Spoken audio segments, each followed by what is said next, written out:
The Ukrainian Armed Forces have already destroyed the third bridge across the same river in the Kursk region, Russian propagandists report. This bridge in the village of Karish is the last functioning logistics artery of the Russian army. On August the 16th, the Ukrainian Defense Forces destroyed the crossing in Zvanaye and the bridge in Glushkova on the night of the 15th. Air Force aviation continues to deprive the enemy of logistics capabilities with precise air strikes, which significantly affects the course of hostilities. Mykola Oleksandr, commander of the Air Force of the Ukrainian Armed Forces, on Telegram. Some Russian army units are at risk being cut off, military analysts say. There is now a water barrier from the north and Ukrainian forces from the south, east and west. Boats are now the only way for transporting everything necessary and evacuating the wounded. In order not to be left without supplies, Russian military personnel are building pontoon crossings. Satellite images are published by OSINT specialists.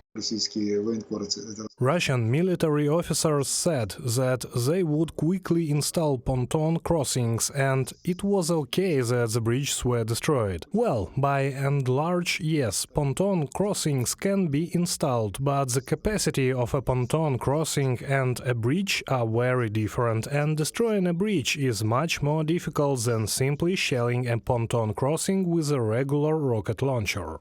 Ukrainian Defense Forces continue to take control of settlements in the Kursk region. This operation illustrates how maneuver warfare can be an effective means of combating the Russian army, which surpasses the Ukrainian one in manpower and quantity of equipment, say analysts at the American Institute for the Study of War. According to their calculations, Russian troops captured 1,175 square kilometers of Ukrainian land in 6 months of 2024, and Ukrainian forces were able to advance approximately 800 square kilometers in 6 days.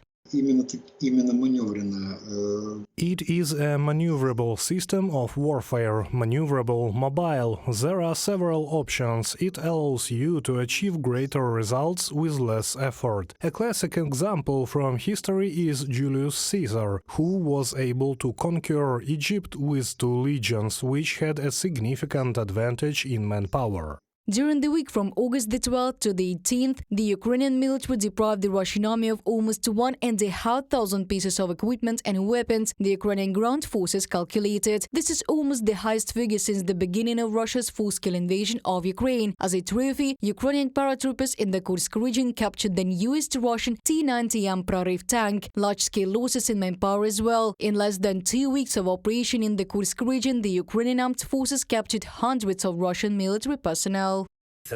This is now the main task of our defensive actions in general, to destroy as much Russian potential, war potential as possible, and to carry out maximum counterattack work. This includes the creation of a buffer zone on the territory of the aggressor, our operation in the Kursk region, and this helps us prevent the expansion of the war and bring a fair end to this aggression closer. Since the beginning of the summer of 2024, the Russian Federation has launched more than 2,000 strikes on the territory of the Sumy region. They used missiles, artillery, aerial guided bombs, drones and mortars. Therefore, as stated by the Minister of Internal Affairs of Ukraine, Igor Klimenko, the creation of a buffer zone on the territory of the Kursk region is a step designed to protect the Ukrainian border area from attacks by the aggressor. Reported by Diana Kolesnik, Valeria Nekipelova, UATV News.